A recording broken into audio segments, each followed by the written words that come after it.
plus gros problème, ça a été de moi être en paix avec ça. Je suis pas homophobe, mais je trouvais pas du tout ça normal. C'est pas forcément facile à assumer dans ces moments-là. Et là, du coup, tu te sens un peu perdu. On se sent mais comme un monstre isolé de tous. Bah, c'est surtout le regard des gens, moi, je pense, parce que tu rentres pas dans la norme. Ça m'a foutu un choc, en fait, un peu. C'était bizarre. C'est des choses que je dis pas, en fait. C'est des choses qu'on garde en soi. Il y a eu ce moment-là, effectivement, où on était ensemble et où j'ai dû lui dire « Bon, écoute, ça va pas, parce que, en fait, ben, moi, je serais sans doute mieux avec une fille, quoi. » Ça me paraissait complètement inaccessible. En fait, je pensais que c'était parce que j'étais jalouse du fait que la fille soit jolie. J'ai un petit peu paniqué. J'étais tellement mal qu'il fallait que les choses sortent, quoi. Je me suis sentie seule et vraiment différente.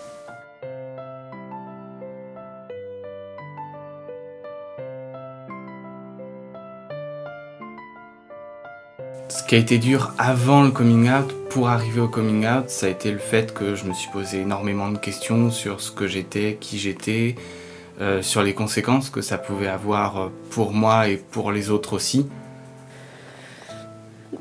Et ça a été de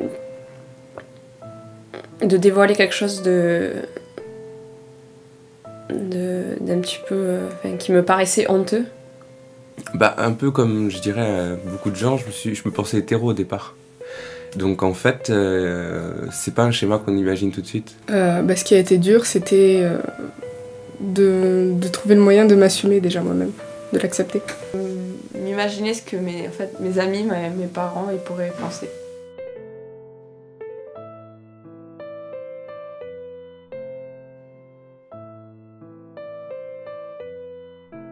Une fois, quand j'étais dans la cuisine avec ma mère, il n'y avait pas mon père et on était en train de manger et elle m'a fait un grand discours sur l'homosexualité et tout et elle a fini par « je sais que tu aimes une fille » et j'ai dit « bah oui » et je suis partie.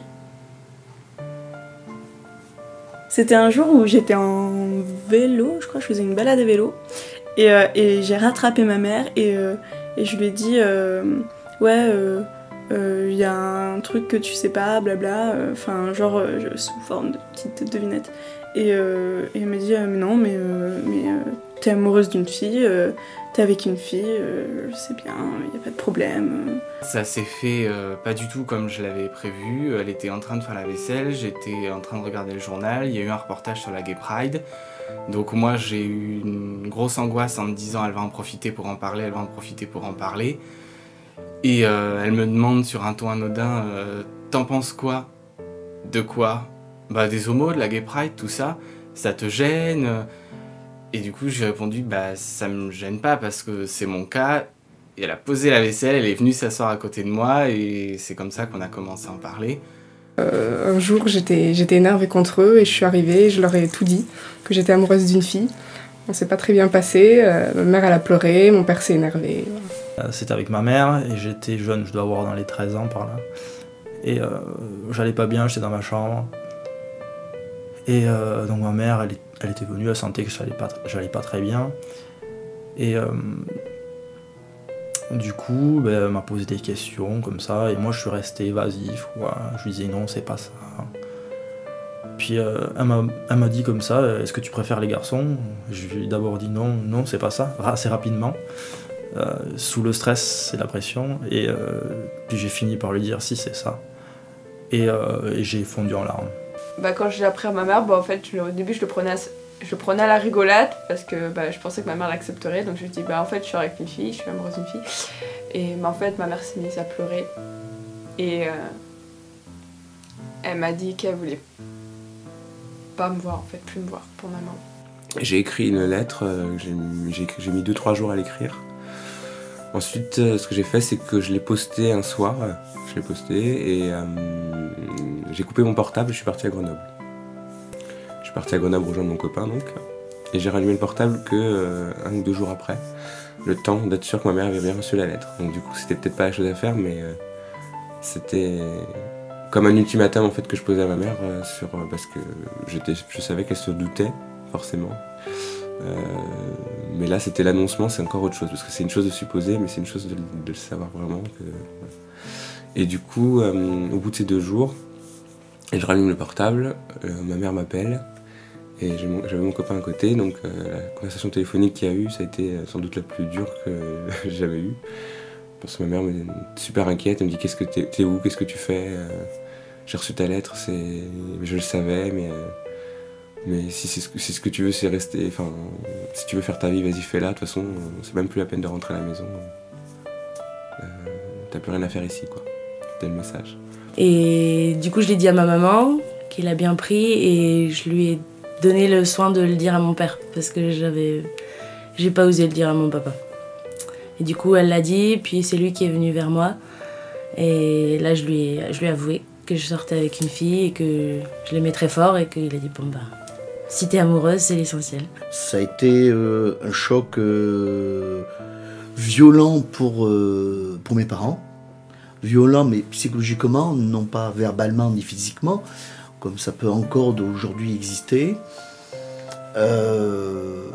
Très rapidement, mon père m'a dit, après tout, il s'en fout un petit peu. L'essentiel, c'était son fils, et le reste, c'était tout à fait secondaire. Ma mère a eu un cheminement qui a été beaucoup plus long. Mon père, complètement laïque, et ma mère croyante, ça a joué aussi. Alors, j'ai pas vraiment fini mon coming out, mais je l'ai dit à certaines de mes amies, et comme c'est des gens suffisamment intelligents et ouverts d'esprit, ils l'ont accepté, et même comme il y en avait certains qui avaient déjà vécu ce genre d'expérience, voilà, ils se sont même intéressés, et voilà, ils ont voulu que je leur raconte.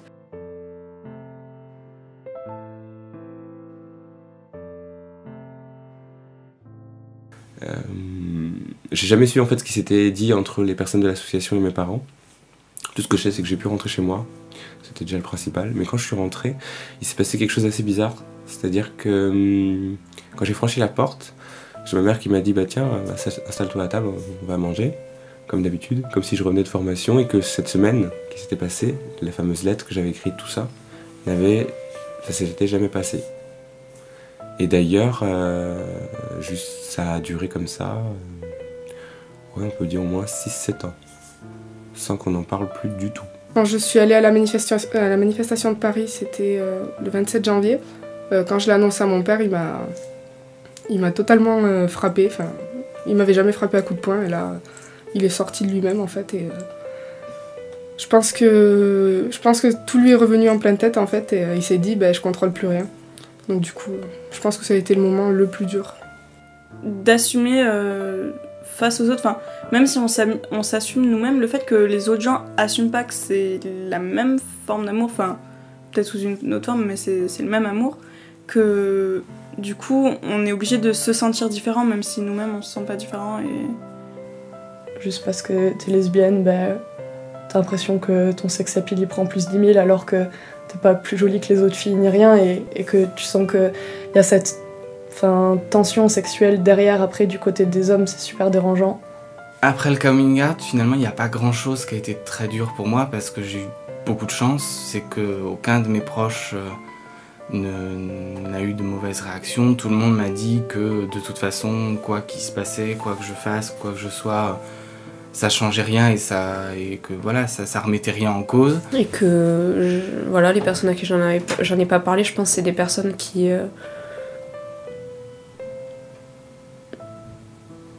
auxquelles je tiens pas vraiment. Enfin, sauf mes parents, qui j'en ai parlé. Devoir toujours justifier, toujours se dire oui, mais c'est parce qu'on s'aime, et même si c'est le même sexe, je trouve que c'est ça qui est le plus difficile, quoi. C'est fatigant en fait. Du fait que je ne l'ai accepté réellement ouvertement et en parler, que à peu près à l'âge de fin de mes 26 ans, quoi, début 27 ans. Donc j'en ai 30 là. Voilà. Donc j'ai toujours subi un peu le parler commun sur les homos, quoi. On va dire les PD, les tapettes et tout ça. Et du coup, je me suis jamais, comment dire, jusqu'à cet âge-là où j'ai été aidé, j'ai jamais, je me sentais pas homo parce que je me reconnaissais pas à travers tout ce qu'on disait. Il y en a eu après, elles avaient peur que je leur saute dessus à l'internat. Parce que à l'internat, voilà, elles se changent dans la chambre et tout, donc du coup elles allaient se changer dans les toilettes. Moi ça me faisait plus rire qu'autre chose, mais... Et après j'ai des copines qui l'ont mal vécu. Que les autres ne nous acceptent pas, j'ai envie de dire, que ce soit des gens étrangers, peu m'importe. Mais c'est important pour moi quand même que ma famille et mes amis n'aient pas honte de moi. Moi je l'ai pas, je vois pas pourquoi eux auraient honte de moi.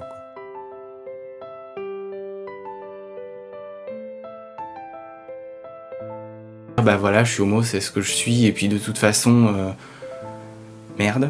Voilà, de l'accepter et d'en parler simplement, sans gêne. J'en suis arrivée à me dire que je suis une femme, mais avant je suis une personne, et qu'une personne peut aimer une personne. Voilà, de raconter ce qu'il y a à l'intérieur de moi, et puis comment dire, de le mettre à plat avec les gens que j'aime et de profiter de leurs conseils et de leur... voilà. De pouvoir en parler, d'avoir un retour, un avis sur mes ressentis, sur mes peurs. Moi je pense qu'il faut s'assumer tel qu'on est et pas se refouler. Enfin... Être ouvert à l'autre, constamment. Je crois que cette ouverture sur l'autre, et je parle pas d'orientation sexuelle, hein, je parle vraiment d'ouverture, d'aller vers, au lieu de se replier. Je pense que c'est un premier pas pour s'assumer. En disant, bon voilà, bon ok, j'ai une attirance pour les hommes, j'ai une attirance pour les filles. Bon, et alors? J'ai envie de ça, je le fais. Puis si je me sens bien, je continue. Je dirais que ça finit toujours par s'arranger et qu'il y a forcément des passages difficiles dans quoi que ce soit, et ça fait partie d'un des côtés où va y avoir des chemins durs, mais que ça finira par s'arranger, et que le moment où on va s'accepter entièrement, c'est le moment où les autres pourront nous accepter.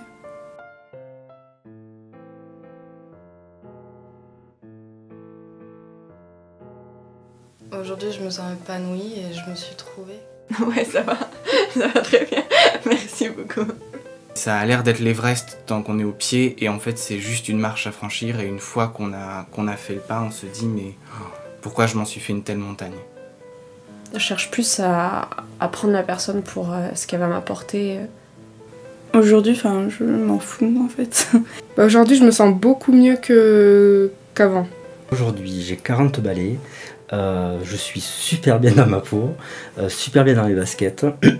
D'un point de vue personnel, ma vie de couple est vraiment parfaite. Voilà, avec ses imperfections, mais elle me va, elle me convient. On se marie bientôt, donc c'est aussi un projet de vie, donc c'est plutôt génial. Mais vraiment, je suis bien, vraiment, je suis super bien. Bien, enfin ouais, normal. Il n'y a pas de problème. Aujourd'hui, j'ai peu de soucis avec qui je suis. Idéalement, quand on est jeune, qu'on a du mal, la solution la plus simple, c'est de tomber amoureux. Parce que face à l'amour, on détruit tout ce qu'il y a devant soi.